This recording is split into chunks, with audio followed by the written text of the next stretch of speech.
Washington. Reuters. President Donald Trump's administration could pursue development of new nuclear weaponry and explicitly leave open the possibility of nuclear retaliation for major non-nuclear attacks, if a leaked draft policy document becomes reality. U.S. President Donald Trump waives the Seaboard's Air Force One upon departure from Joint Base Andrews in Maryland, U.S. January 12, 2018. Reuters. Kevin Lamarck, head Pentagon, did not comment on a document, which was published by the Huffington Post website and prompted sharp criticism from arms control experts, who voiced concerns it could raise the risks of nuclear war. The Defense Department said on Friday it did not discuss pre-decision, draft copies of strategies and reviews. The Nuclear Posture Review has not been completed and will ultimately be reviewed and approved by the President and the Secretary of Defense, the Pentagon said in a statement.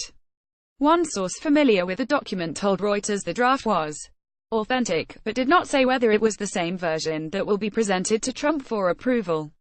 The Republican Trump's predecessor, Democrat Barack Obama, declared his intent to reduce the role of nuclear weapons in his Nuclear Posture Review in 2010, the last time the policy document was crafted.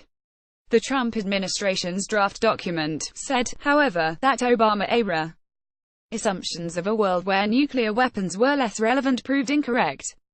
The world is more dangerous, not less, it said. It more readily embraces the role of nuclear weapons as a deterrent to adversaries, and, as expected, backs a costly modernization of the aging U.S. nuclear arsenal. The Congressional Budget Office has estimated that modernizing and maintaining the U.S.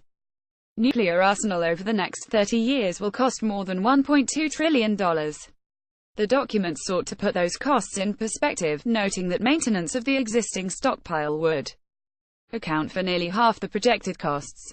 An effective nuclear deterrent was also less expensive than war, it said. New weapons. The draft document noted that Russia and China were modernizing their nuclear arsenals, while North Korea's nuclear provocations threaten regional and global peace. The draft document said the United States, while honoring all treaty commitments, would pursue development of a new nuclear-armed sea-launched cruise missile.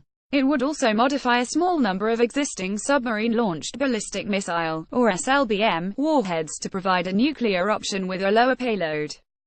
In what arms control experts said appeared to be a nod to the threat of a devastating cyber attack, perhaps one that could knock down the U.S. power grid, the document also left open the possibility of nuclear retaliation in extreme circumstances. Extreme circumstances could include significant non-nuclear strategic attacks, it said.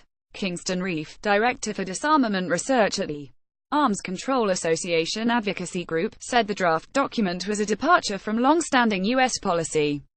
It expands the scenarios under which the United States might use nuclear weapons and therefore increases the risk of nuclear weapons use, RIEF said. Although it reaffirmed an Obama-era pledge not to use or threaten to use nuclear weapons against non-nuclear weapons states if they joined and adhered to the Nuclear Non-Proliferation Treaty, the draft introduced a caveat. The United States reserved the right to alter that assurance, given the evolving threat from non-nuclear technologies. Michaela Dodge, senior policy analyst at the Heritage Foundation, said the draft document appeared to be intentionally ambiguous about when and how the United States might retaliate, to better deter adversaries. If we are explicit about saying when we will not retaliate with the strongest weapons we have, we are implicitly telling our adversaries you can plan for these scenarios more freely, Dodge said. Reporting by Phil Stewart, editing by Peter Cooney. Our Standards to Thomson Reuters. Trust Principles.